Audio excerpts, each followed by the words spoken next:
Part 1. Richmond, 1852.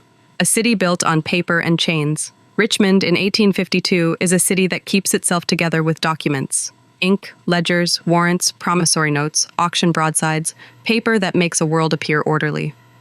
In the official view, the city is governed by procedures. Property recorded, debts enforced, bodies counted, crimes punished. In the lived reality, those procedures are not neutral. They are the nervous system of slavery. The landscape of that system is not hidden. It has addresses. In Shockoe Bottom, low ground near the river, near warehouses and rail lines, there are pens and jails where enslaved men, women, and children are held while traders arrange sales. One of these places, later remembered as Lumpkin's Jail, operated as part of a slave trading complex on Wall Street in the Shockoe Bottom district, confining enslaved people prior to sale. The official record can describe it as a facility, an establishment, a piece of real estate changing hands for thousands of dollars. But the surviving traces tell a different story. Incomplete ledgers, daily fees paid to hold human beings, instructions from sellers to put him into jail until a price is reached. Even the fact that the business records largely do not survive, aside from a single incomplete ledger, is part of the evidence. Slavery's paperwork is abundant, and yet it is never complete in the places where completeness would have given the enslaved a stable truth to hold on to. Richmond's rise in these decades is inseparable from that trade. Contemporary accounts and later scholarship converge on a blunt fact. Richmond becomes a key market for the domestic slave trade, a place where people are assembled, priced, and shipped onward. It is described as the largest slave trading center in the Upper South, second only to New Orleans in the South overall in the number of people sold and trafficked. In the official economy, this is commerce. In the lived reality, it is the constant possibility of removal, of a wife from a husband, a child from a mother, a person from the only streets they know. The paper trail includes advertisements, not only for sales, but for the city's daily life, goods, schools, sermons, land, printed beside notices that enslaved people have been confined, pursued, or offered for purchase. The archive, here, does not merely report violence. It normalizes it through repetition. This is the moral pressure that builds in the quiet hours, a world where what can be sold can also be punished, where what can be owned can also be killed by the state, without the state losing sight of its accounting. Virginia's legal structure is explicit about what it is trying to protect. Long before 1852, the colony, and then the state, built special legal mechanisms for enslaved defendants accused of serious crimes. Under a 1692 statute, Virginia established courts of oyer and terminer in which testimony was heard by justices, not a jury, with appeal only to the governor. The official version calls this efficiency. It claims the necessity of swift justice in matters that threaten public order. The lived reality is that the enslaved can be brought before a court designed for speed, not for doubt, speed that favors the fears of the powerful. And when the state executes an enslaved person, the bureaucracy does not forget that the condemned was also someone's property. In Virginia's antebellum administration, procedures existed to compensate slaveholders for losses when enslaved people were imprisoned or executed, an accounting logic made explicit in the state's public claims records. Officially, this is the state maintaining economic fairness among citizens. In lived terms, it is the final obscenity, a death that generates paperwork not primarily to honor the dead, but to reimburse the owner. If we keep a dossier open on the table in front of us, these are the documents that sit closest to the surface. The jail log, the court structure, the compensation forms, the advertisements. They do not speak with one voice, but they form one system. Within that system, certain lives are recorded only in moments of transaction, discipline, or catastrophe. A married enslaved couple, John and Jane Williams, will surface in the record in precisely that way, not first as people with histories, but as names that become legible when the machinery of law needs them. Their existence becomes important to the archive at the moment they are accused. We already know how the official narrative will eventually frame them, because it survives in print with a title that leaves little room for ambiguity. In 1852, a pamphlet was published in Richmond, 40 pages, sold as a complete account, under the heading, Particulars of the Dreadful Tragedy in Richmond on the morning of the 19th July, 1852. Its subtitle promises a totality that no human event truly yields: discovery of the victims, testimony before the coroner's jury, evidence at trial, sentence, confessions, execution. It is an object made of paper that claims to contain a set of deaths and to seal them into a lesson. But before that pamphlet can exist, before the newspapers can choose their adjectives, before courts can assign their categories, the city must already be what it is: a place where the boundary between home and market is thin, where enslaved labor moves through intimate rooms in white households, yet remains subject to sale, where a jail can be both a holding pen for a trader's inventory and a site of state confinement, where law can mean procedure without protection. At night, when the streets fall quiet and lamps thin into darkness, this system does not sleep. It is not only men with keys and whips, it is also the silent persistence of records, the register that can authorize a search, the signature that can send someone south, the docket that can bring an enslaved defendant before 5 justices and remove the right to a jury. This is the documentary's first tension, and it will not leave us. The official version insists that the archive is clarity, facts stabilized by ink. The lived reality insists that the archive is power, facts selected, translated, and arranged to protect an order built on captivity. When we reach 19 July 1852, the city will claim to be shocked by violence. It will call it sudden, exceptional, unthinkable. Yet the deeper truth is quieter. The violence of that morning will unfold inside a world already shaped by organized coercion, already trained to turn human beings into entries on a page. And so we begin, not with blood, but with paper, because paper is what makes the later blood legible to the authorities, and paper is what survives when voices do not. Part 2. The Winston Household. Domestic space as a crime scene waiting to happen. In Richmond, the word household carries 2 meanings at once. In the official language of the time, it is a private sanctuary, an emblem of Christian order, a unit of property, a name on a deed, a family protected by law.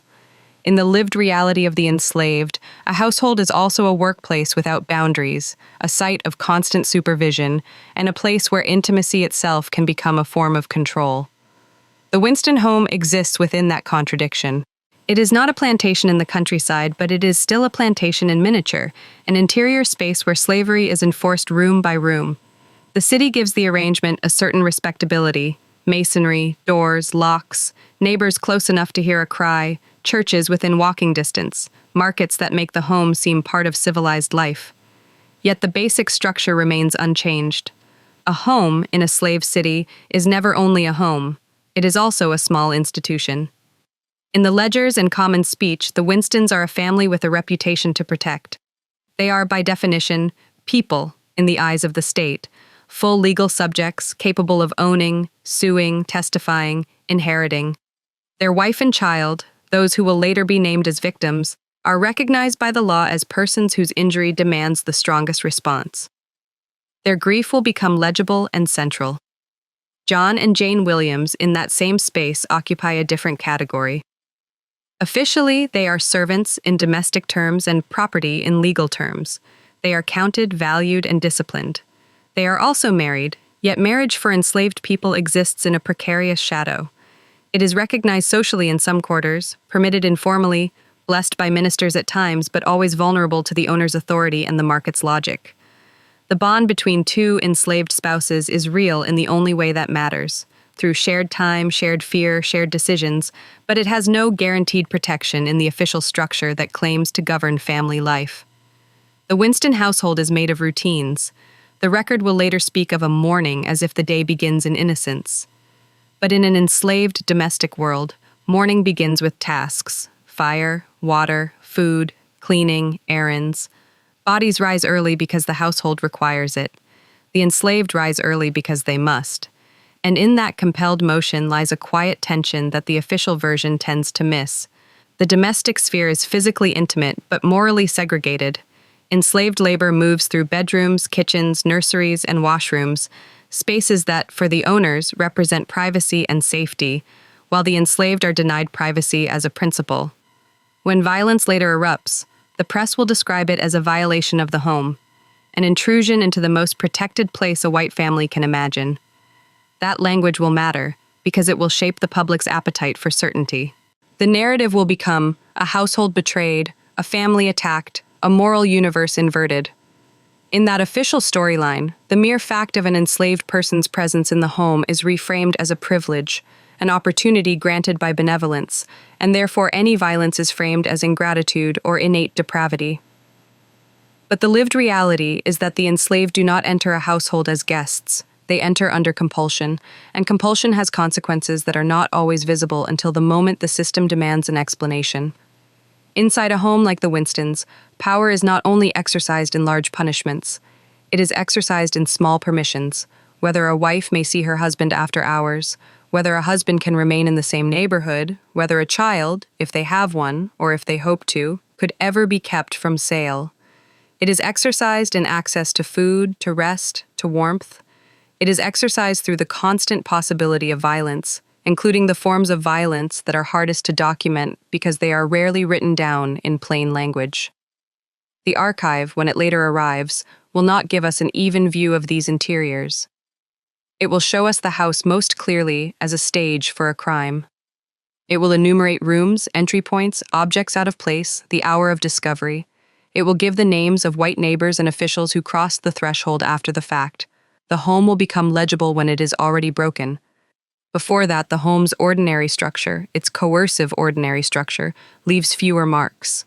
What survives are hints, a scolding reported as discipline, a rumor of harshness dismissed as gossip, an enslaved person's demeanor described as sullen or insolent, without any inquiry into why.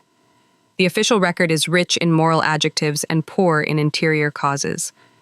And yet the causes exist. They exist in the daily strain of being watched, in the knowledge that any perceived disrespect can be punished, in the fear that a marriage can be ended by sale, in the calculation, always forced between speaking and staying silent, between compliance and the risk of refusing. It is within this framework that John and Jane Williams become more than names. They become a married couple living inside a system that treats their bond as optional. That fact alone generates pressure. For the official version of society to function, enslaved spouses must be emotionally real but legally irrelevant. Visible enough to keep labor stable, invisible enough not to limit the owner's power. The couple's humanity is permitted only so far as it does not challenge ownership. This is why a domestic tragedy, when it comes, will be narrated as sudden. The city will prefer suddenness. Suddenness avoids responsibility. Suddenness keeps the system clean. Because if violence happens without warning, then no one must ask what the warning signs were. If it happens without motive, then no one must name motives that implicate the structure: fear of sale, punishment, coercion, despair. If it happens as an atrocity, then the atrocity belongs to an individual, not to a law. The Winston household, in the weeks and months before July 1852, is therefore already a place where the essential questions are in the air, even if no one writes them down. What does it mean to live in a home where your body is owned? What does it mean to be married when your marriage is always conditional? What does it mean to care for a child, white or black, when your own future is not your own? These questions do not prove anything about what will happen. They do not justify anything. They do not resolve the terror of what is to come. But they establish the moral landscape in which the official story will later insist on a simple line: innocence on one side, guilt on the other, while the lived reality remains crowded with constraints, silences, and choices made under threat. By the time the city begins to speak of the morning massacre, the Winston home will already have become a symbol of threatened white domesticity, of enslaved danger, of the need for punishment. The household will be framed as a crime scene waiting to be explained. But the deeper truth, the one that sits behind the future headlines, is quieter and harder. The household was already a scene of power, and power, over time, produces its own kind of violence, sometimes slow and normalized, sometimes sudden and catastrophic, always leaving records that favor the voices that wrote them. Part 3, 19 July 1852, A Morning Massacre, and the First Narrators. On Monday, 19th July 1852, Richmond wakes into a story that will be repeated so often it begins to sound inevitable. In the official telling, printed within days, sold within weeks, The event is introduced as a rupture, an act of violence inside a respectable home at an hour associated with prayer, breakfast, ordinary domestic life. The words come quickly, and they arrive already shaped. Dreadful tragedy, awful murder, morning massacre. The city does not yet know what it knows, but it already knows what it wants to feel. In a household like the Winstons, the morning is structured. Even before sunlight fully settles into the rooms, there are expectations. Doors opened, fires tended, water fetched, food prepared, linens handled, the day set in motion. The enslaved begin first because the household requires it. The owners begin when the labor has already started. In the official record, these routine steps become important only because something interrupts them. The ordinary is noticed only when it fails. What follows in the first hours is not one voice but many, layered, competing, mutually reinforcing. A neighbor hears something unusual. A delay, an absence, a silence that does not fit the expected pattern. Someone knocks, someone enters, someone runs back into the street. And then the household, which is supposed to be private, becomes immediately public. It is not merely that people gather, it is that authority gathers. Men who are understood to have the right to interpret the scene, physicians, constables, magistrates, and almost at once journalists. This is how official truth begins, not as the whole of what happened, but as the first account written down by those empowered to write. The victims, mistress and child, as the later language will insist, are discovered within the home. The description in print is grave, designed to shock without lingering too closely. The instrument named is an axe. It becomes the symbol of the crime, a blunt object that editors and pamphleteers can repeat with heavy certainty. The violence itself is presented as swift and decisive because swiftness makes the moral lessons simpler, a clean line between peace and horror, before and after. But the moment of discovery is not clean. In lived reality, it is confusion. Bodies found, voices raised, doors opened, men entering rooms they were not invited into, women recoiling, servants pressed against walls. The air changes. The home becomes a place where no one knows where to stand. The official narrative needs to stabilize this chaos. It does so by identifying the first narrators as credible men. A physician examined, and an officer arrived, a neighbor found. Those phrases carry authority. They make the account feel anchored. They also begin the sorting process: who speaks, who is listened to, whose observations become facts. It matters immediately that John and Jane Williams are enslaved. In the public mind of 1852, Richmond, slavery is not merely a labor system. It is a framework for suspicion. When a crime occurs inside a white household, the city's first reflex is often not to ask what happened, but to ask who among the enslaved can be made to answer for it. This is not always announced openly as prejudice. It is embedded as common sense. It appears in the sequence of questions, in the focus of the search, in the quickness with which certain bodies are associated with danger. The newspapers begin to do what newspapers do: transform an event into a narrative that fits the public's appetite. The first reports tend to carry two tones at once. One is practical, addresses, times, who was seen where. The other is moral, the insistence that the act is monstrous, unparalleled, a warning. Even before formal proceedings begin, the press starts assigning roles: the innocent household, the barbarity of the deed, the suspected perpetrators. The city reads and begins to decide. Almost immediately, the case becomes a matter not only of justice, but of reassurance. A slave city is a city that lives with fear, often unspoken, often managed through routine, always present beneath the surface. When violence breaks into the owner's domestic sphere, it threatens the myth that slavery is controllable. The official response must therefore be fast. It must show the public that the system is intact, that the law can identify, prosecute, and punish. And so the earliest narrators do not merely report, they prepare the ground for a legal outcome. This is where the pamphlet enters the scene, not as a neutral compilation, but as a product designed for consumption. It will later present itself as a complete case file: discovery, testimony, trials, sentence, confessions, execution. Its promise is total access, the sensation of holding the whole truth in one's hands. But completeness is itself a performance. It depends on selection, which testimonies are included, how they are summarized, what is emphasized, what is softened, what is omitted. On the morning of 19 July, no pamphlet yet exists. but the conditions for it already exist: a public hungry for an orderly story, and printers ready to sell it. The tragedy is immediately framed as something that must be understood, and understanding in this context often means closure. The archive begins forming in real time. There will be hurried notes, names written down, statements taken. There will be a coroner's inquest convened because bodies found under violent circumstances require official classification. There will be officers' reports, even if fragmentary. There will be newspaper articles that quote each other, refining rumor into repeated fact. These are not merely records of the case. They are the case's first architecture. And somewhere within these first hours, John and Jane Williams begin to appear as figures in a story that is already moving faster than they can. Their movements, their absences, their words, whether spoken freely or extracted under pressure, become raw material for others to interpret.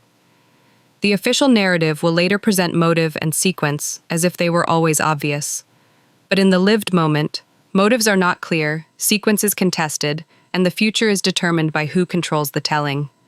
There is a particular cruelty in how quickly the enslaved are made to stand inside a narrative that treats them as both omnipresent and unknowable.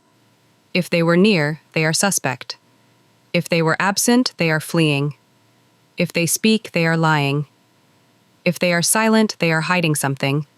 The system is designed so that interpretation runs in one direction. The city's language, massacre, atrocity, dreadful, does not only describe, it instructs. It tells the reader how to feel before the evidence is fully known. It narrows the range of acceptable doubt. And once doubt narrows, the path toward punishment becomes easier to justify. Still in the shadow behind the print, a quieter reality persists. The victims are dead and the household is shattered. Fear spreads along streets and through kitchens. Enslaved people in other homes hear what happened and understand what it means, that their bodies, already owned, are now also exposed to heightened suspicion, to sudden interrogations, to the possibility of collective reprisal. White families lock doors, question servants, watch more closely. The city's grief becomes a lever. By nightfall on 19 July 1852, the event has already begun to harden into a public story. The first narrators, neighbors, doctors, officers, editors, have taken their places. The archive has begun its work, turning a chaotic morning into a set of statements, turning shock into a moral lesson, turning uncertainty into a demand for certainty. Part 4. Inquest. The coroner's jury and the manufacture of cause. The coroner's inquest begins as a ritual of order performed in the presence of disorder. In a city that understands itself through procedure, violent death is not allowed to remain simply death. It must be classified. It must be spoken into a legal vocabulary. Accident, suicide, murder. It must be turned from a scene in a private home into a public matter, handled by men appointed to say what the body means. The official setting is sober. There is a table, paper, names to be recorded, oaths to be taken. The questions are framed as practical. Who discovered the bodies, at what hour, in what condition, what was seen, what was touched, what was moved. A physician is asked to give an opinion, not of grief, but of wounds and timing. Neighbors are asked for observations. Sounds in the night, a door found open, a figure seen on the street, a servant's demeanor. Each statement is taken down as if the act of writing stabilizes it. But the inquest is not merely a search for facts. It is a mechanism for producing a cause that can be carried forward into warrants, arrests, indictments, trials. Its purpose is not to hold all possibilities open. Its purpose is to narrow. In an enslaved society, that narrowing has a familiar shape. It is not that enslaved people are always named as suspects immediately. Sometimes they are, sometimes they are not. But the structure of suspicion is already in place. When a white household is harmed from within, the city's imagination reaches first for those it already considers dangerous by nature. The coroner's jury does not have to declare its assumptions. It only has to ask questions that lead in one direction. John and Jane Williams are not present at the inquest as full participants. Their voices, if they appear at all, arrive filtered, repeated by others, summarized, framed. They do not sit as peers. They are not the men taking notes. They are not the men deciding which testimony is credible. They are, at best, objects of inquiry. At worst, they are already the answer the city expects. The inquest gathers people who can speak with social authority: white neighbors, white officials, white professionals. Their words carry weight not because they are necessarily more accurate, but because the system is built to trust them. In a room like this, credibility is not an abstract principle. It is a social fact. It is attached to race, status, and proximity to power. So the home is described, the route through rooms is mapped, the position of bodies is recounted. An axe is mentioned, perhaps identified as belonging to the household, perhaps found in a particular place, perhaps recognized by someone. The inquest turns objects into actors. It turns the house into a diagram of moral violation, an interior space supposedly safe, now rendered porous. Then the inquest turns outward. It asks who was missing, who was not where they should have been, who had reason, if such a thing can be named, to resent, to flee, to strike. In the official language, this is the search for motive. In the lived reality, it is the search for a story that makes the violence legible without implicating the system itself. Motive is a dangerous concept in a slave society because genuine motives often lead back to slavery: fear of punishment, fear of sale, sexual coercion, the threat of family separation, the daily humiliations that are not entered into ledgers. These are lived motives, real forces shaping human behavior under constraint. But they are not acceptable motives in the official narrative, because to acknowledge them as motives is to acknowledge enslaved people as moral subjects responding to harms the law refuses to recognize as harms. The inquest therefore prefers motives that preserve the system's innocence: malice, revenge, wickedness, a depraved mind. Motives that locate the source of violence in an individual character, not in an institution. And once motive is framed in that way, the path to punishment becomes clearer. The inquest is also where rumor begins to acquire the sheen of sworn testimony. A neighbor might have heard a quarrel days before. Someone might recall a servant appearing anxious. Someone might repeat a story already circulating in the street. In the ordinary world, these would be fragments. In the inquest, fragments become building blocks.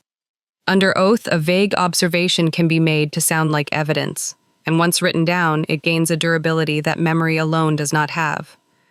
There is a particular power in the written record at this stage. The jury's findings, the coroner's return, these are not merely notes. They are signals to the machinery of law. They authorize action. They can turn suspicion into pursuit. They can transform a person's ordinary movement through the city into flight. Even the absence of certain voices functions as evidence. If John and Jane do not appear to be present, their absence can be interpreted as guilt. If they do not speak, silence is read as concealment. If they speak inconsistently, under fear, under pressure, those inconsistencies can be treated as proof of deceit rather than proof of terror. The inquest, in theory, is a stage before judgment. In practice, it is the first stage of judgment. It is also a public event in its own way. Word leaks. Reporters listen or receive summaries. By the time the coroner's jury has completed its work, the city's newspapers are already prepared to tell readers what the inquest showed, even if what it showed is largely the city's own expectations reflected back at it. The victims' names are repeated with reverence. Their social position is implied, their innocence assumed. The tragedy is framed as an injury to the community, not merely to a family. This rhetorical move matters. It allows the community to demand a response as if the entire city has been attacked. John and Jane Williams, by contrast, are increasingly framed as a threat. Their identities are not explored as lives, but as a category. Enslaved, domestic, therefore close enough to strike. The official version begins to harden around them, not necessarily because the evidence is already conclusive, but because their guilt offers the most socially satisfying restoration of order. If the perpetrators are enslaved, then the solution is known. Control must be tightened, punishment must be severe, the boundaries of the household must be reinforced. The inquest then becomes a hinge. On one side is the raw event, death discovered, shock, confusion, grief. On the other side is the legal narrative that will drive everything that follows. Between them is the act of taking testimony, an act that looks neutral but is shaped by who can speak and who is believed. This is where the documentary's tension becomes sharper. The official version will later present the inquest as the responsible beginning of justice. It will claim that the city carefully gathered facts and followed procedure, but the lived reality asks a different question. What kind of truth can be produced by a process built inside a system that already defines some people as property? The coroner's jury does not need to say, "We assume the enslaved are capable of monstrous violence." It only needs to operate within a society that already believes it. It does not need to declare, "We will not consider the harms of slavery as part of motive." It only needs to treat those harms as irrelevant. By the time the inquest concludes, a cause has been manufactured, not necessarily invented, but assembled into a form that the law can use. The bodies have been translated into a verdict of manner and agent. The household has been translated into a narrative of violation. And John and Jane Williams have begun to be translated into criminals in the public mind. Part 5. Hunt, Capture, and the City's Anxiety. Once the inquest has spoken its first conclusions into the record, the city begins to move with a particular kind of purpose. Richmond is not a frontier town where authority is distant. It is an administrative center with courts, constables, jails, patrols, and a public accustomed to seeing the machinery of control in motion. When the official story starts to converge on John and Jane Williams, the question is no longer only what happened inside the Winston home. It becomes, urgently, where they are. The hunt begins as both a practical effort and a psychological event. Practically, it means men dispatched with descriptions, addresses, routes, through alleyways and markets, inquiries at workplaces and boarding houses. Psychologically, it means something spreading through the city's white population that is older than this case. Anxiety, that the enslaved, close at hand in kitchens and nurseries, might be capable of violating the boundary between service and threat. The official version calls this public safety.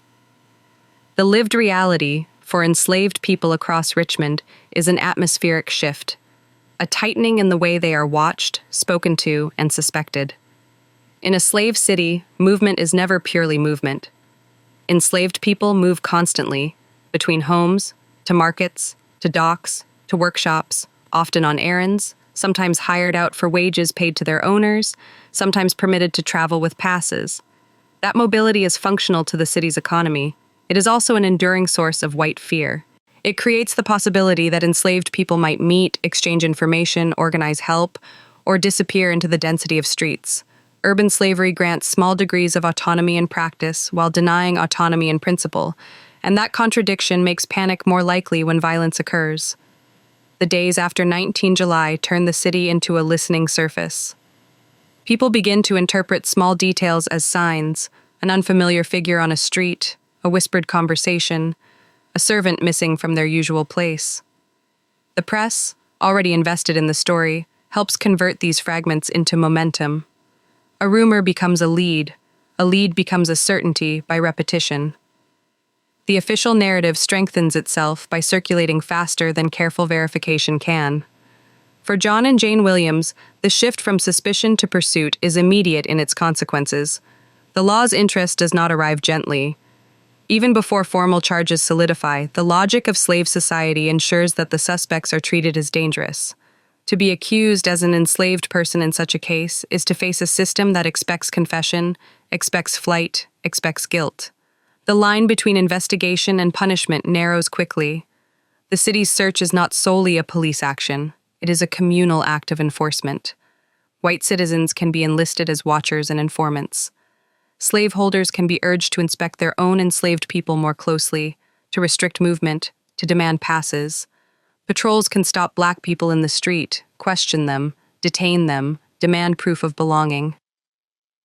The tragedy becomes a justification for a broader tightening over black life, whether free or enslaved. The official story calls this vigilance. The lived reality is harassment and fear imposed on a population already constrained. In this atmosphere, the simplest human actions can be reframed as guilt. If John and Jane attempt to find safety with acquaintances, it can be described as hiding. If they seek to leave the city, it becomes flight. If they remain, their presence becomes suspicious. Even the act of speaking, of trying to explain, can be turned against them. In a system built to distrust them, any narrative they offer arrives already marked as unreliable. There is a silence at the center of this moment, the silence of not knowing, from the inside, what John and Jane understood of the situation as it unfolded. Did they know immediately that the city would come for them? Did they hear the rumors, the words axe, massacre, Winston, as they moved through streets now charged with fear? Did they have time to speak together, to decide, to plan? The archive tends to fill this silence with assumptions. It imagines the suspects as either coldly calculating or wildly panicked, because those are the only emotional frames the official imagination allows for enslaved defendants. The more complex truth that fear can be rational under conditions of structural injustice is rarely granted space. Eventually, pursuit becomes capture. The details that survive often emphasize the drama of it: where they were found, who recognized them, whether there was resistance, how quickly they were secured.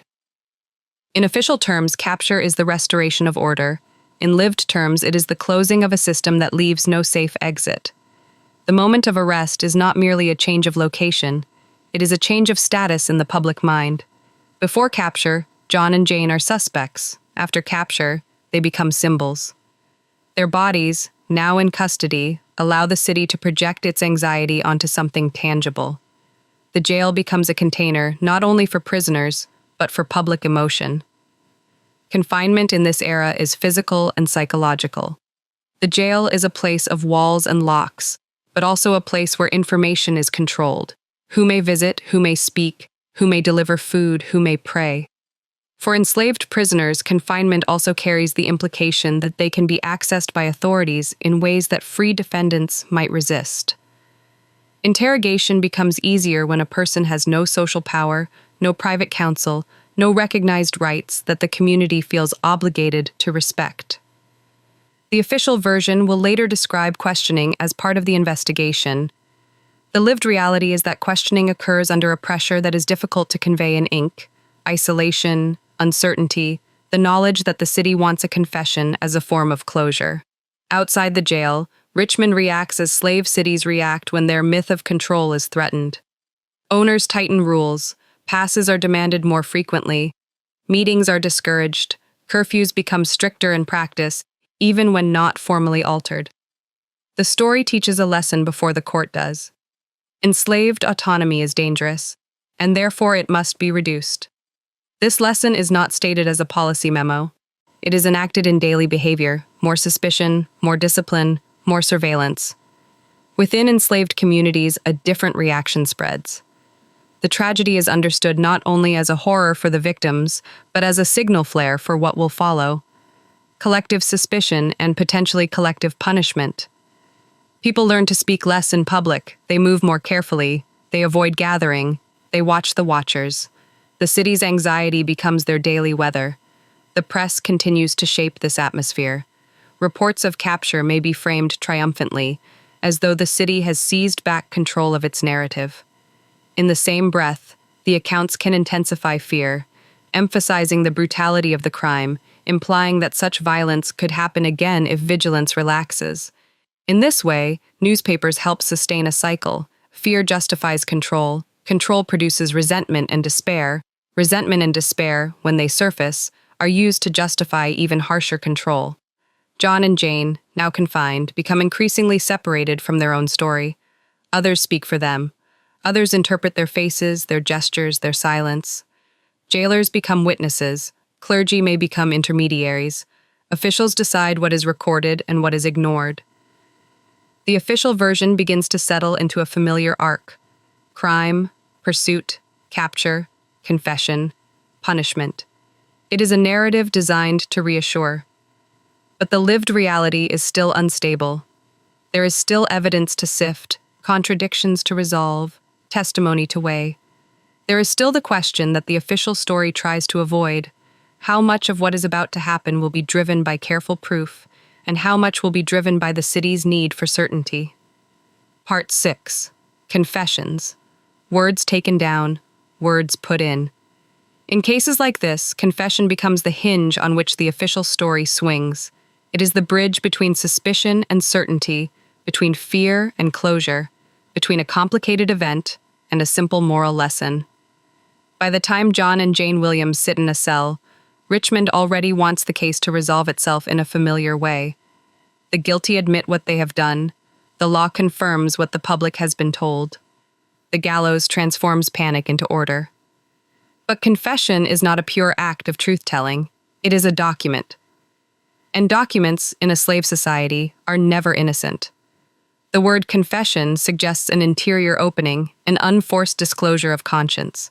The archive treats it as a final proof, a self-authentication. Newspapers and pamphlets in this era promise confessions the way they promise news, as privileged access to the last private truth of the condemned. When the public reads such a confession, it is invited to feel that the case is closed not merely by law, but by the condemned person's own mouth. Yet the mouth does not speak in a vacuum. It speaks in a room with power in it. John and Jane, as enslaved defendants, are held within a system that can apply pressure without leaving a clean trace. There is the pressure of confinement itself, hunger, heat, cold, exhaustion, the constant uncertainty of what will happen next. There is the pressure of isolation from allies, from the informal protections that a free person might seek. There is the pressure of knowing that those who question them hold the keys and the authority, and that the public outside already expects a certain outcome. And there is the deeper pressure that slavery has trained into the body over years. The knowledge that resistance can be met with violence, that compliance is often demanded, and that one's words can be seized and repurposed.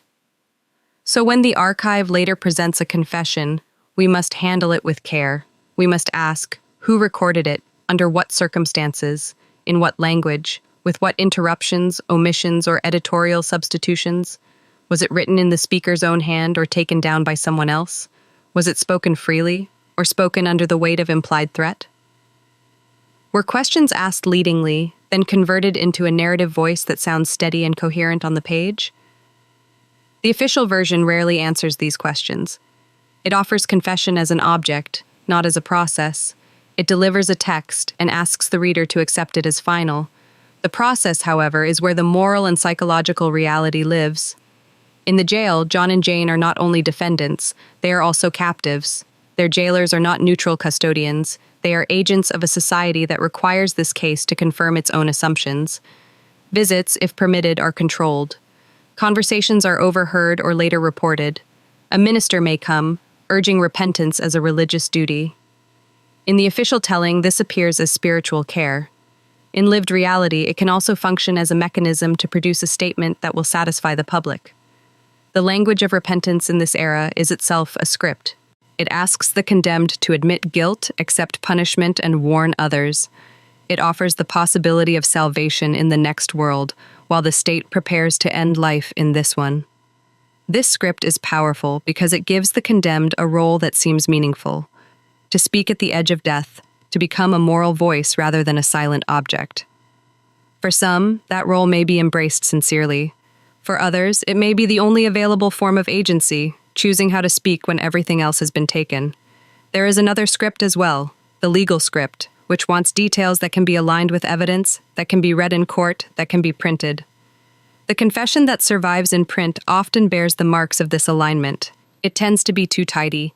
It resolves questions the public has asked. It clarifies uncertainties that the state wants clarified. It assigns motives that the official narrative can tolerate. This is the danger. A confession can be true in parts and shaped in others. It can be a mixture of admission, exaggeration, self-protection, coercion, and editorial construction. It can be a negotiated text between a terrified human being and a system that holds all leverage. John and Jane's status as a married couple adds another layer. A joint case invites the public to imagine a joint moral failure. The archive tends to treat them as a unit, two names bound together in guilt as they were bound together in life. But marriage under slavery is also a site of vulnerability. The state can pressure one spouse by threatening the other. It can create incentives to shift blame. It can leverage affection and fear. Tell the story we need, and perhaps we will spare the one you love, refuse, and you both will hang. Even if such explicit bargains are not written down, the possibility hangs in the room. If confessions emerge under these conditions, they do not merely reveal a crime. They reveal the architecture of power pressing on the speaker. And yet, the archive will insist on the confession as the speaker's authentic voice. The pamphlet will present it as direct speech, as if the condemned stepped onto the page without an intermediary. Newspapers will quote it selectively, extracting lines that serve their moral lesson. The public will consume these words as proof that the system is correct. Meanwhile, the human reality remains difficult to pin down. The act of speaking, especially for the enslaved, has always been risky. In daily life, one learns to speak strategically, to say what keeps one alive, to hide what would bring punishment, to perform humility because pride is punished, to absorb insults because contradiction is dangerous. Those habits do not disappear in jail, they intensify. In a cell, where the stakes are absolute, every word can feel like a wager. So how do we listen? We listen by keeping two truths in view at once. The official truth, that a confession is a definitive admission, a closing statement that completes the case, and the lived truth, that a confession in captivity can be a survival response, a coerced performance, a text assembled by others, or a complex mixture of them all. We listen for the seams, for sudden shifts in tone that suggest a scribe's hand, for moralizing phrases that sound like a minister rather than a prisoner, for a neatness that flatters the prosecution, for details that seem designed to fit the evidence rather than to tell an interior story. We listen for what is not said: fear, humiliation, coercion, the daily violence of slavery, the quiet despair that the official record refuses to treat as relevant. And we also listen for the possibility of agency, the small places where a condemned person might try to control the narrative, to protect someone else, to claim a sliver of dignity. Agency under duress is not freedom, but it exists. Sometimes it appears in a refusal to speak, sometimes in a confession shaped to minimize harm, sometimes in a final statement that turns attention, however briefly, toward the cruelty of the system. The city, however, is not interested in these ambiguities. It wants a confession that reassures. It wants the crime to be exceptional, not systemic. It wants the accused to be individually monstrous, not human beings formed under relentless constraint. It wants words that support punishment without requiring empathy. By the time the confession is fixed on paper, whether in court documents, in newspaper columns, or in a printed pamphlet, it becomes an artifact with a life of its own. It travels beyond the jail. It enters parlors and shops. It is read aloud. It becomes the case, more than the bodies do. It becomes, in public memory, the voice that explains what happened, even if it was produced under conditions designed to produce compliance. Part 7. The Trials. Law, Property, and the Question of Personhood. The courthouse in Richmond is built to feel permanent. Its walls, its benches, its rituals of address and oath, everything is arranged to convey a single message. The law is steady. It does not tremble. It does not doubt itself. It receives disorder from the streets and returns order in the form of verdicts. That is the official promise. But in 1852, when John and Jane Williams are brought into that space, the law they face is not simply a neutral instrument of truth. It is a structure designed to protect a society in which human beings are owned. The trial is therefore not only about what happened in the Winston household, it is also inevitably about what kind of beings John and Jane are allowed to be in the eyes of the state. The court must treat them as persons in order to punish them. It must treat them as property in order to preserve the logic of slavery that the punishment is meant to defend. This contradiction sits beneath every procedural step, like a foundation that cannot be admitted out loud.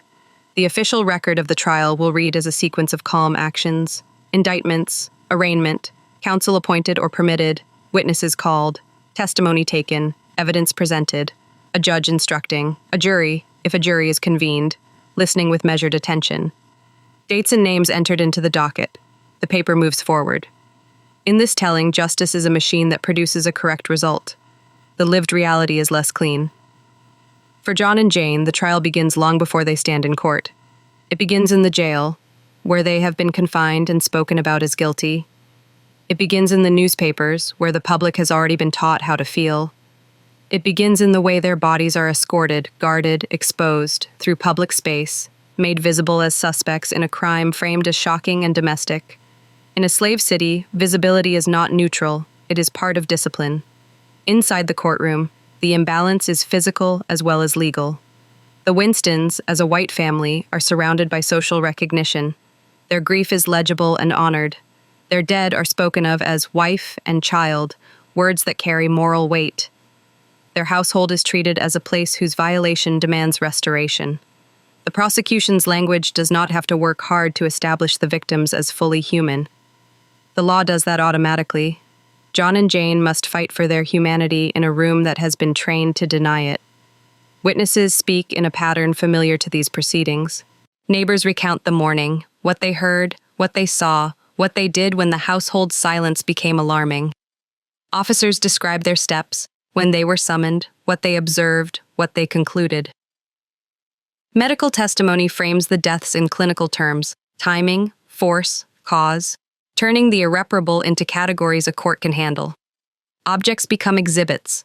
The axe, in particular, becomes more than an implement.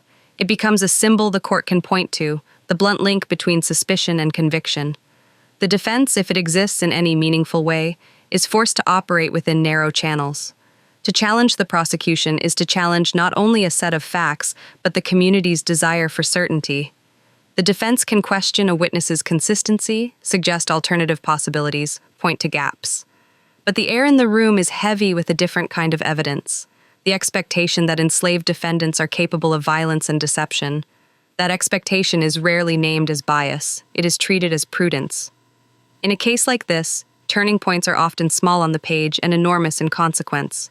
A witness identifies a figure seen at an hour that matters. A statement is introduced, perhaps described as a confession, perhaps as an admission, perhaps as words overheard. The prosecution does not need a perfect narrative. It needs a narrative that feels morally coherent. Contradictions can be smoothed by the authority of the court's tone. Doubts can be dismissed as technicalities. The law's calmness itself becomes persuasive. If the judge appears composed, the outcome feels inevitable. And then there's the question of how John and Jane can speak. In the official version, the defendants have the opportunity to respond, to plead, to be heard. In lived reality, their speech is constrained by fear and by the knowledge that every word can be turned into proof against them.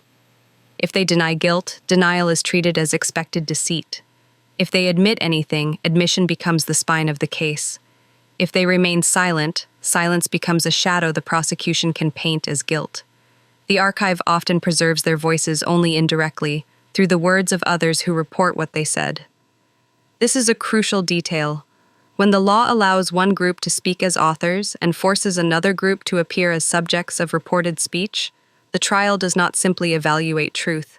It manufactures a hierarchy of truth. The legal proceedings also carry another layer of meaning that would have been obvious to contemporaries: the state's role in protecting property. The same society that insists the accused are dangerous must also insist that the owner's rights are intact. Even as the court prepares to treat John and Jane as criminals, the system continues to acknowledge that someone owns them. They are not merely defendants, they are assets subject to loss.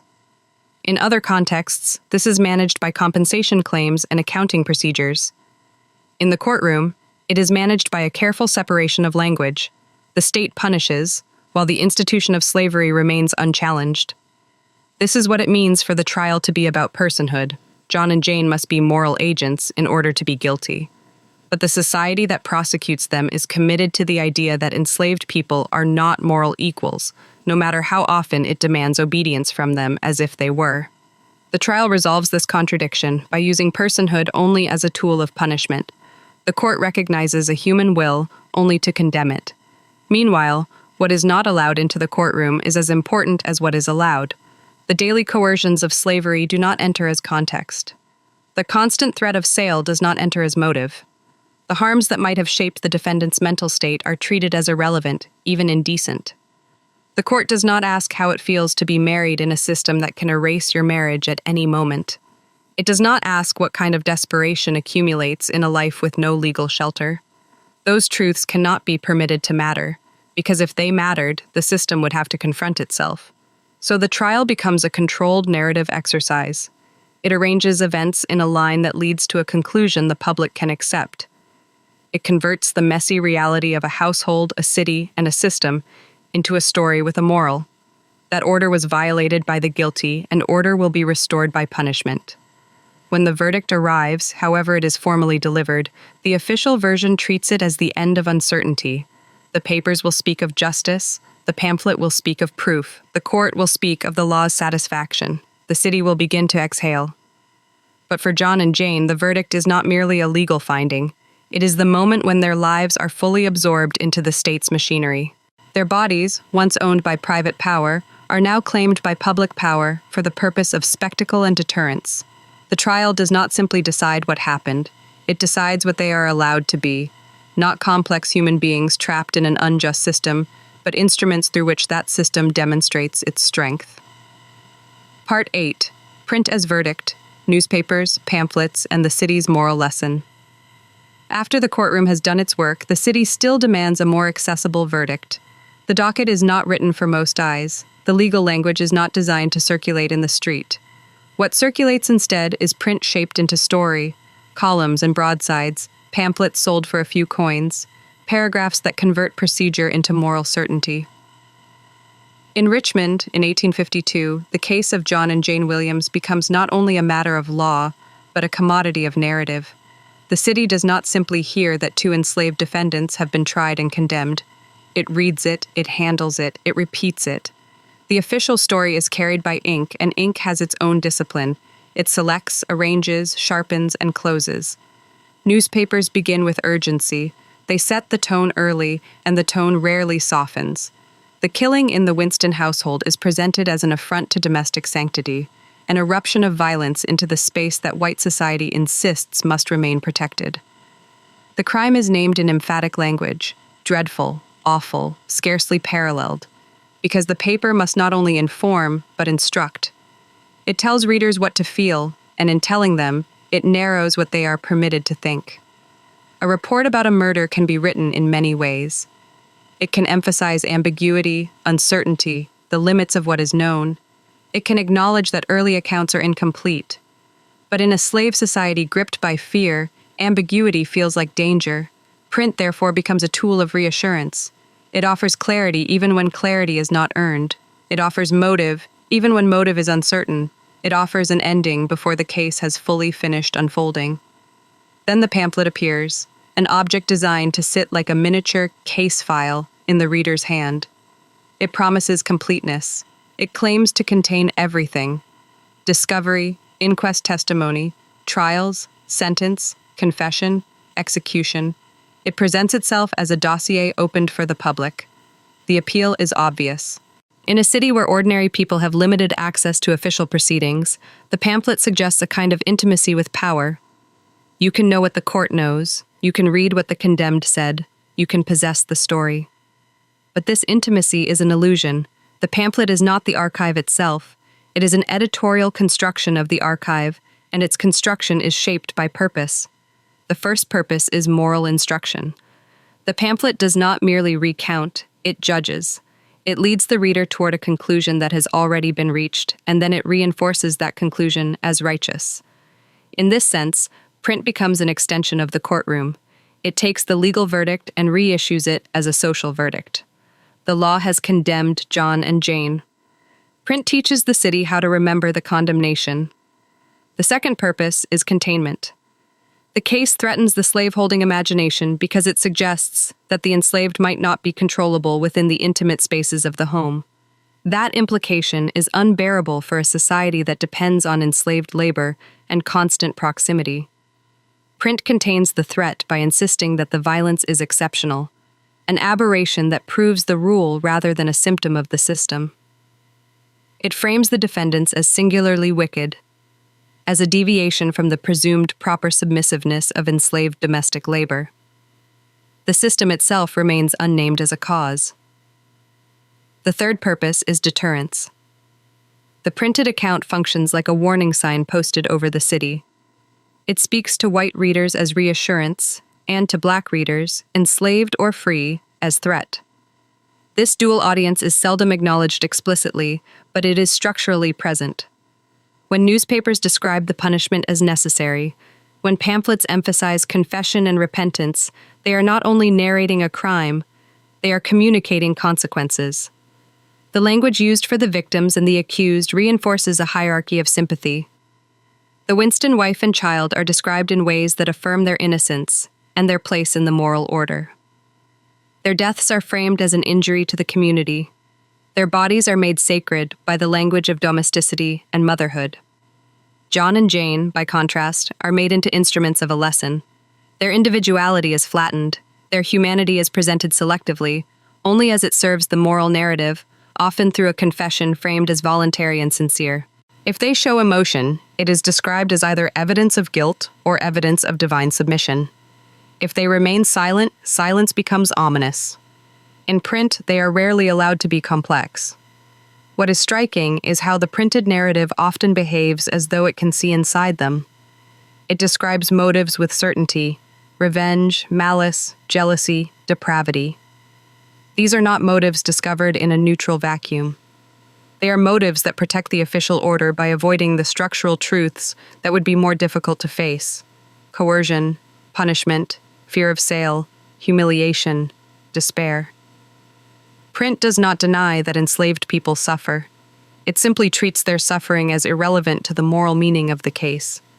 The pamphlet's reproduction of testimony and confession intensifies this effect. When testimony is printed, it loses the courtroom's immediate context: tone, hesitation, coercion, social pressure, and becomes text that appears stable and self-evident. When confession is printed, it is presented as final truth, often without serious attention to how that confession was produced. The reader is invited to accept the confession as the condemned person's own closure, a voluntary sealing of guilt. Yet the very act of printing confession is an appropriation. It takes a voice, already constrained by captivity, and distributes it for public consumption. The condemned person's final words become a public object, sold and shared. In the official story, this is justice made transparent. In lived reality, it is power extending itself, taking the accused not only in body but in speech. There is also an economy to this. Tragedy sells. Moral certainty sells. People buy the pamphlet because they want to know what happened, because they want to feel fear and relief in the same sitting, because they want to hold the case in their hands as proof that the world still has structure. The printer profits, the newspaper gains readers, the public gains a story that resolves anxiety into punishment. Meanwhile, what is lost is the interior truth of those who cannot write their own version. An enslaved couple's daily life inside a household, the small humiliations, the private fears, the negotiations between compliance and survival, does not easily become marketable text. A system's cruelty, embedded in law and routine, does not fit neatly into a pamphlet's moral arc. Print prefers the individual villain, because the individual villain allows the system to remain morally intact. So the case becomes a parable. It becomes a demonstration of what the city claims to be defending: white domestic security, the sanctity of the household, the authority of law. The pamphlet's promise of completeness is, in effect, the promise that nothing in the story will be allowed to remain unresolved. Everything will be made legible. Everything will be given a place. The reader will not be left with uncertainty. But uncertainty is where the human reality often lives. In the enslaved community, the printed story functions differently. It is not simply read as entertainment or moral instruction. It is read as a forecast. It predicts what will happen to any enslaved person accused, whether guilty or not. It confirms that the city's fear can become lethal.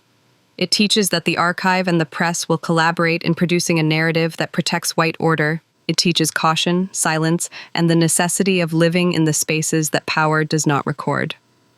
By the time print has done its work, the case is already partly transformed into legend, yet a legend grounded in the authority of ink. It is no longer only a legal proceeding. It is a story with a fixed moral. It becomes easier, then, for the city to accept what comes next. Because the next stage is not merely legal, it is ceremonial. It is the transition from written condemnation to enacted death. The papers will announce dates. The city will anticipate the spectacle. And John and Jane Williams will be carried from the world of text, confessions, and verdicts into the world of the scaffold, where the state completes its lesson with the final language it holds, the taking of life. Part 9. Sentence and Scaffold. 10. September 1852. When a court sentences a person to die, the language is formal, almost abstract. It speaks of guilt and judgment, of the sovereign power to punish. In the official record, death is reduced to a line on paper. The sentence of the law will be carried out on a particular date, at a particular place, by the proper authorities. It reads like administration. But for the condemned, the sentence is not abstract. It enters the body as time. From the day the verdict hardens into a death sentence, every hour becomes counted. The jail changes its meaning. It is no longer only a place of confinement. It becomes an antechamber to execution. Each sound, the key in the lock, footsteps in the corridor, the scrape of a chair, can feel like a rehearsal for the final morning. The official version tends to describe these weeks as a period for repentance, instruction, spiritual preparation.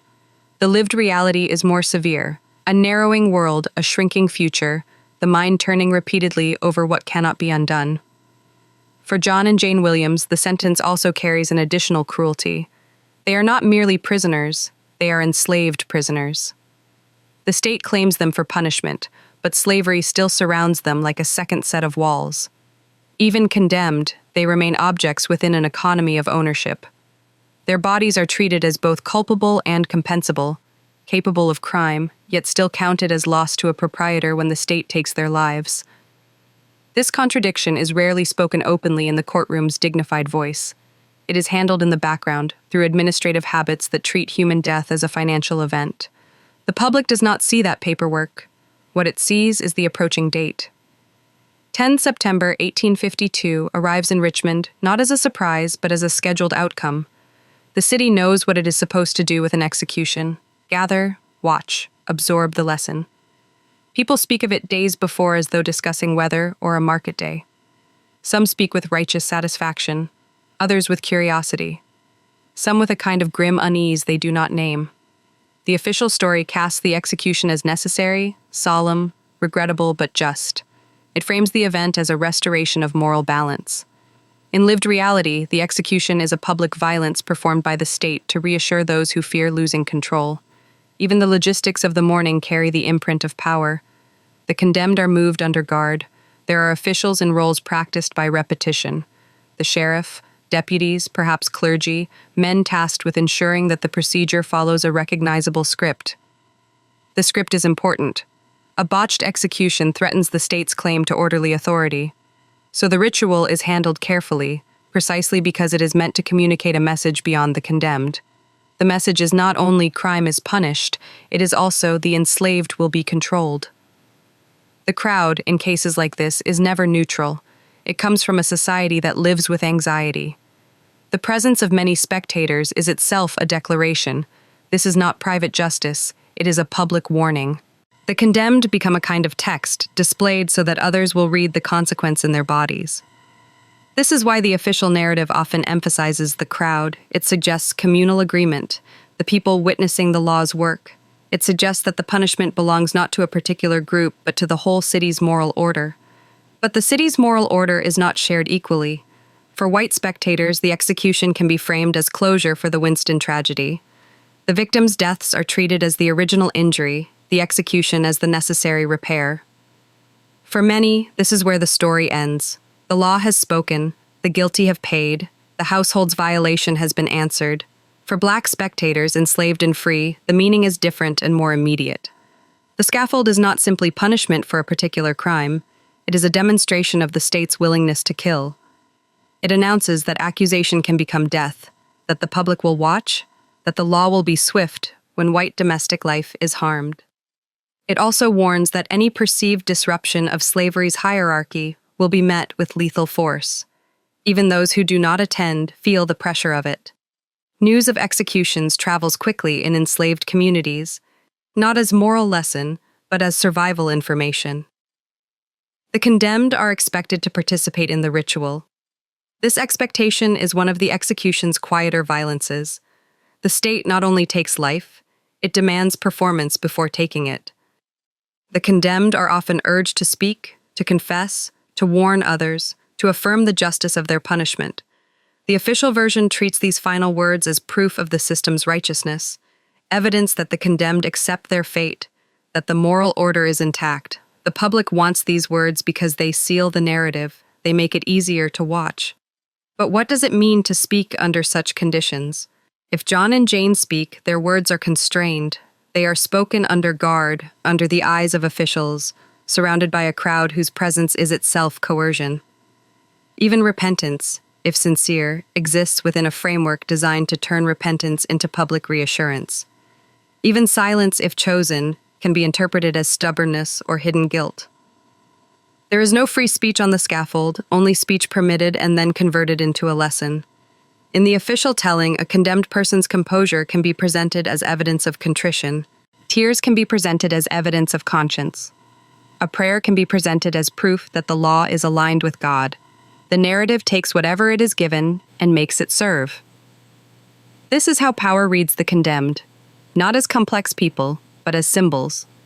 The moment of death is described in restrained terms in respectable print, yet it is never merely a medical event. It is the state's final act in the story, performed in public, designed to reach beyond the body being killed.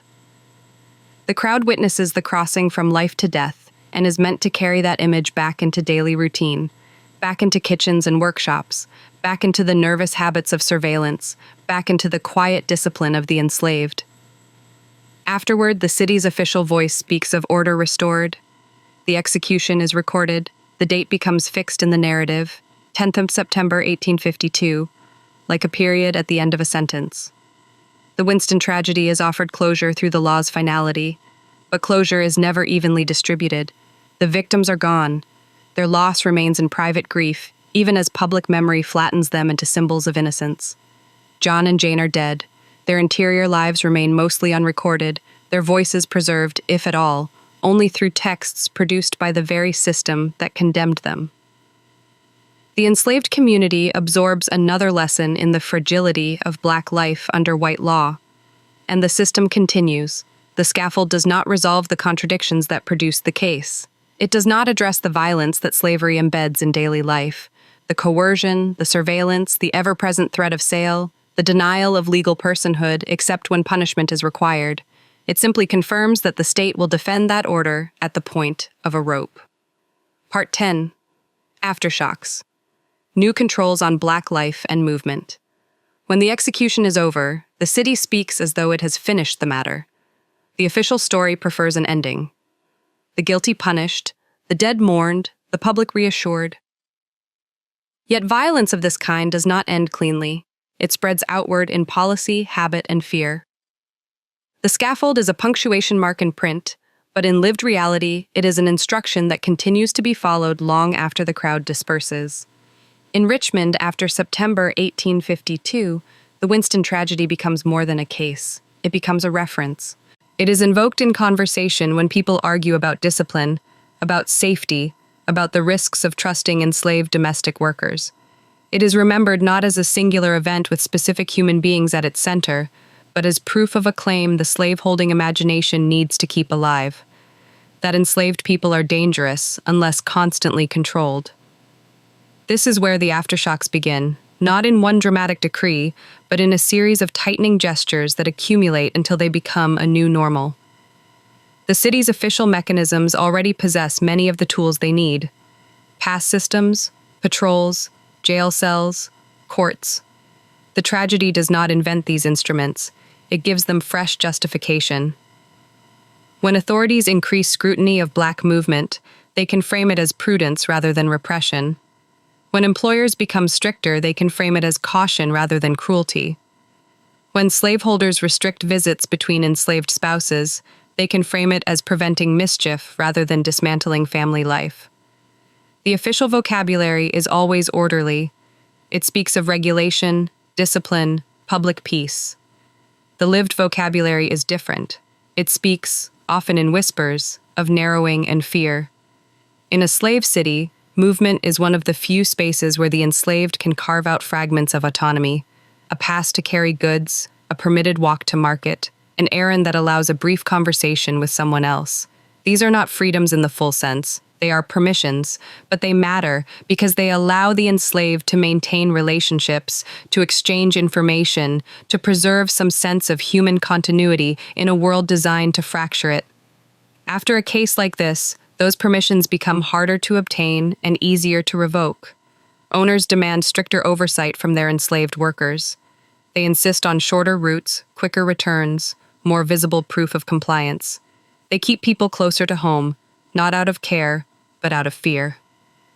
The domestic servant, once valued for seeming trustworthy, becomes a figure of anxiety precisely because they have access to the intimate spaces of white life. The home, which slavery claims to domesticate, begins to feel to slaveholders like a space that must be defended even from the labor that sustains it. Patrolling intensifies in practice even if the statutes do not change overnight. Black people, enslaved and free, experience more stops, more questioning, more demands for papers. The boundary between enslaved and free becomes less protective for the free because fear does not pause to check legal status.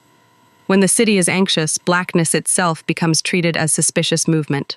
The official version frames these encounters as reasonable. The lived reality is that every step in public space carries additional risk. Gatherings, too, become more precarious. Richmond's black community, composed of enslaved people hired out, free people working in trades, families trying to sustain bonds under constant strain, depends on gatherings for religious life, mutual support, and basic human recognition. After the tragedy, those gatherings come under heightened suspicion. Owners fear plots, meetings, influence. Authorities fear any collective presence that they do not fully control. Churches and prayer meetings, even when permitted, are watched more closely. The line between spiritual assembly and perceived conspiracy becomes thinner. The city's white population also changes its domestic habits. Doors are locked more decisively. Sleeping arrangements may be altered. Weapons are kept more readily at hand. Servants are watched not only for performance but for mood. A look interpreted as insolence becomes more dangerous. A hesitation becomes evidence of hidden intent. In this way, the tragedy seeps into daily life as a set of reflexes, suspicion as routine, and suspicion, when it is routine, does not remain selective. It becomes a system. The most intimate aftershock is inflicted on enslaved family life. A married couple like John and Jane Williams becomes, in the white imagination, a potential unit of danger. Two people who can plan, conspire, reinforce one another. This is a grotesque inversion of reality. Enslaved marriages are among the few stable bonds available within a violent system. But after the case, those bonds may be treated as threats. Owners restrict nighttime visits. They separate spouses by sending one to another workplace. They interpret affection as a risk. The official version would call this management. The lived reality is that even love becomes something to police. At the same time, the tragedy is used to reinforce a broader moral narrative about slavery itself. Slaveholders and sympathetic voices argue that the solution is not reform, but firmness. They insist that kindness is dangerous, that leniency invites betrayal, that the enslaved must be kept in their proper place. Such arguments appear in the language of discipline and order. They allow slaveholders to present cruelty as responsibility, and they serve another function: they protect white innocence. If the enslaved are presented as naturally prone to violence, then the system cannot be blamed. If the crime is framed as an eruption of inherent depravity, then no one must ask what pressures might have shaped the defendants' lives. The community can mourn the victims and condemn the perpetrators while leaving slavery's daily violences unexamined. Yet the lived reality refuses to disappear so neatly. For Black Richmond, the case becomes a marker in memory. People remember where they were when they heard. They remember the tightening afterward. They remember the looks they received in the street. They remember the new caution in how they spoke. The archive rarely preserves these memories because the archive belongs to power. But the effects are real in the ways communities adapt. New routes taken to avoid patrols, messages passed quietly, gatherings held more discreetly, trust placed carefully. The state's actions also carry a quieter administrative continuity. Records are updated, rules are reiterated, jail practices continue. The city's bureaucracy absorbs the case as precedent, a reminder of what the law can do and must be prepared to do again. In this sense, aftershocks are not only social, they are institutional. The machinery of control does not revert to an earlier state. It learns. And there is a further aftershock that reaches beyond Richmond, the story's circulation. Pamphlets and newspaper reprints travel. The tragedy becomes part of the broader Southern conversation about slavery and fear. It is told as a warning, used to justify harsher discipline elsewhere, folded into a regional logic that insists safety depends on repression. The deaths in one household are made to serve a wider political purpose, the defense of the institution itself. Still, beneath these official and public uses, the tragedy remains what it was: a violent event inside a home involving a white woman and child and two enslaved spouses condemned and executed. The human specifics, grief, fear, silence, are gradually replaced by the case's usefulness as a symbol. This replacement is itself a form of violence. It turns lives into tools. The city continues, but it continues differently. It does not simply resume, it tightens. Part 11. Graves, erasures, missing registers. There is a point in every historical case where the paper begins to thin. At first, the archive can feel inexhaustible. Headlines, testimony, printed particulars, formal sentences, official notices. The event seems over-documented, sealed by ink. But then the record changes texture. Names become harder to follow. Places become uncertain. Details vanish where you expect them to remain. This is not accidental. It is structural. A slave society records what serves its order. It records property transfers with care, court decisions with ceremony, punishments with public emphasis. It records the deaths of those it values as persons with lasting attention. But the bodies of the enslaved are often recorded differently, if at all.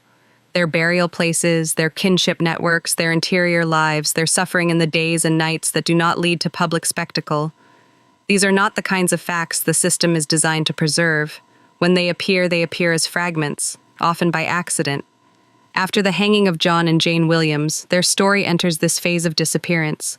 Officially, an execution is a public event. It is witnessed, reported, described as proof of justice. A date and place are fixed. In print, the case seems completed. Yet the body, once the sentence is carried out, becomes inconvenient. It is no longer useful as warning. It is no longer needed for the law's demonstration.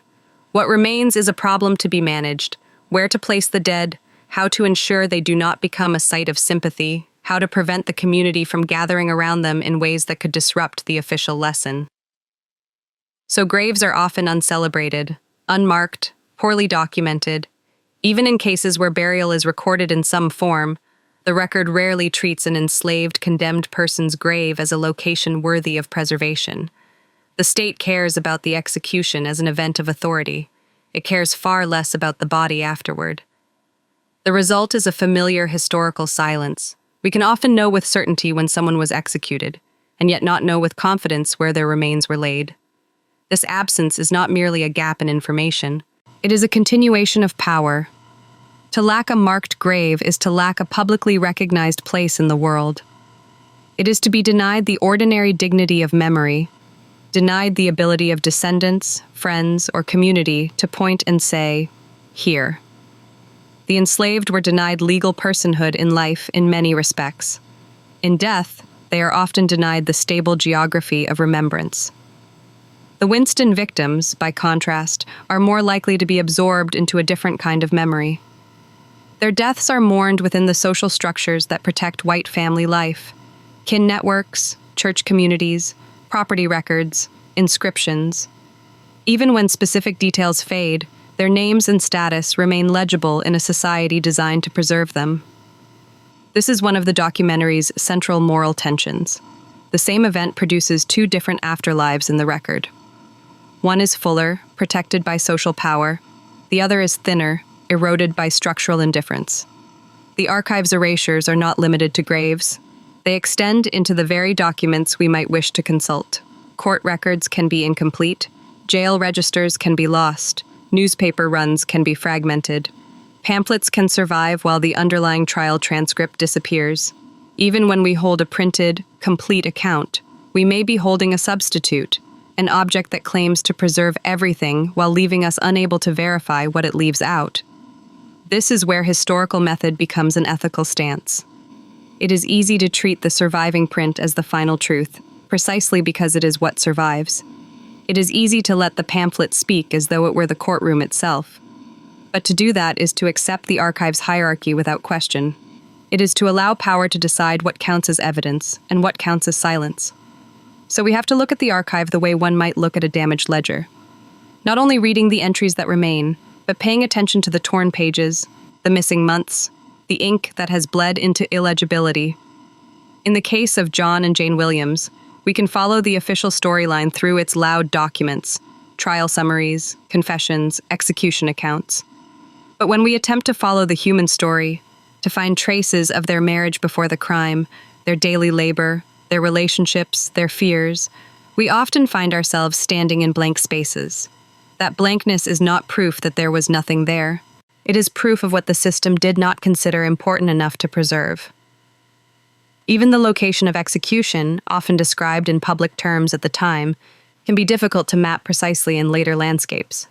Cities change, land is reconfigured, the poorhouse grounds, the edges of town, the places where executions were carried out, these spaces are often redeveloped, renamed, built over. Physical geography participates in erasure. A place that once held a public warning becomes, later, a street with no sign of what occurred there. The city's surface smooths itself. There is a particular bitterness in this when the event was designed to be unforgettable. A public execution is meant to fix itself in memory, yet the physical traces can disappear, leaving only print as witness. And print, as we have seen, is a witness shaped by the interests of those who could publish. So what do we do with missing registers? We do not fill them with invented certainty. We do not allow ourselves the comfort of imagining that the archive's silence is neutral. Instead, we treat absence as a fact. We recognize that the archive is not merely a storehouse, it is a product of the world that produced it. In a slave society, that means the archive is tilted toward white voices, toward property concerns, toward legal closure, away from enslaved interiority. There is also the question of how communities preserved what the archive did not. Enslaved and free Black communities carried memory in forms that leave fewer official traces: oral retellings, family stories, whispered warnings, the careful avoidance of certain places, the naming of what happened in language meant to protect as much as to remember. These memories do not always survive into written record, especially when literacy is restricted and when speaking openly can be dangerous. But their very invisibility in formal archives should not be mistaken for non-existence. It is often evidence of self-protection under surveillance. In this way, the case remains open, not because we lack a verdict, but because we lack equal access to the lives behind the verdict. We can read what the court declared, we can read what the press insisted, we can read what the pamphlets sold, but we cannot easily read what John and Jane felt in the nights before their execution, or what they said to each other when no one was recording. We cannot easily read how the enslaved community in Richmond absorbed the lesson of the case, or how it reshaped daily strategies of survival. Those truths, if they existed in words, were not preserved by the institutions that dominate the archive. And still, the work of history is to refuse the finality that power tries to impose. The archive is uneven, but it is not meaningless. Its gaps teach us where to look more carefully, where to question, where to resist the temptation of easy narrative. A missing grave teaches us that remembrance was not offered equally. A missing transcript teaches us that printed summaries might be all we have, and that what we have was curated. A missing register teaches us that the state's care was selective. It cared enough to punish, but not enough to preserve the condemned's dignity afterward. Part 12. A dossier still open, responsibility, memory, and the unanswered question. We return, at the end, to the table where the documents lie. They do not lie in a neat stack. They resist neatness.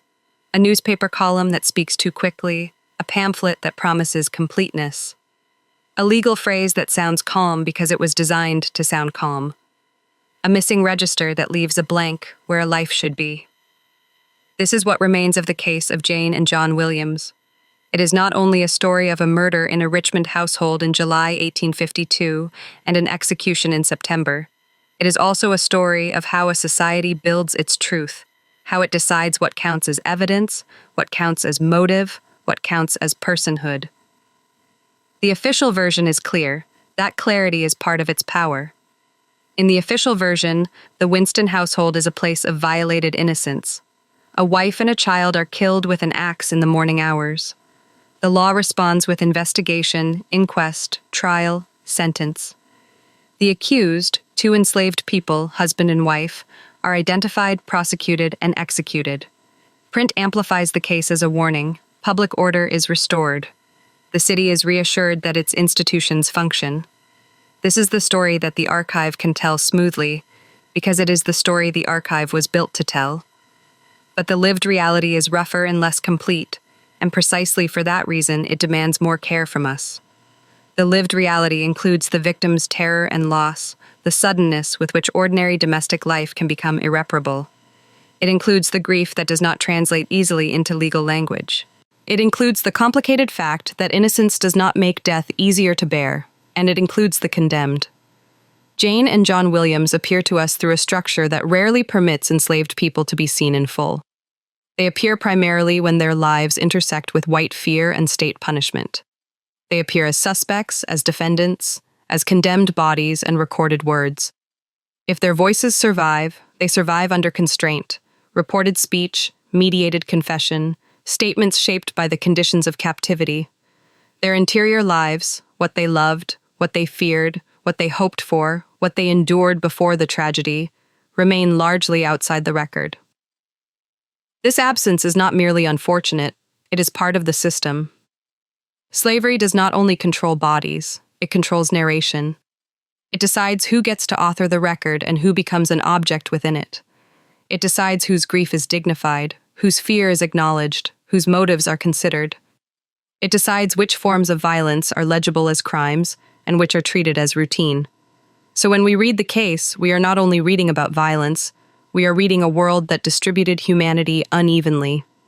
This is why we must keep the distinction always visible between the official version and the lived reality. The official version is not necessarily false in every detail. It contains events that happened, procedures that occurred, dates that can be fixed. But it is also a narrative that serves a purpose, to protect the authority of law and the stability of a slaveholding society. It is shaped by editorial choices, by courtroom constraints, by the press's appetite for moral closure. It is shaped by the assumption that the enslaved are dangerous and the enslavers are the rightful guardians of order. The lived reality is not a single counterstory. It is a field of human experience that the official record only partially touches. It includes the victim's last moments, which the archive can only approach with reverence and restraint. It includes the condemned's final months, which the archive often presents as proof of guilt rather than as a human ordeal. It includes the enslaved community's collective response: fear, caution, grief, perhaps anger. Responses that rarely become formal documents because formal documents were not written for them. When we inherit a case like this, the ethical task is not to replace one certainty with another. It is to refuse the comfort of certainty where certainty was manufactured. The pamphlet's promise, particulars, the full story, has a seductive quality. It invites the reader to believe that the case can be held, understood, and completed. It offers confession as closure and execution as moral punctuation.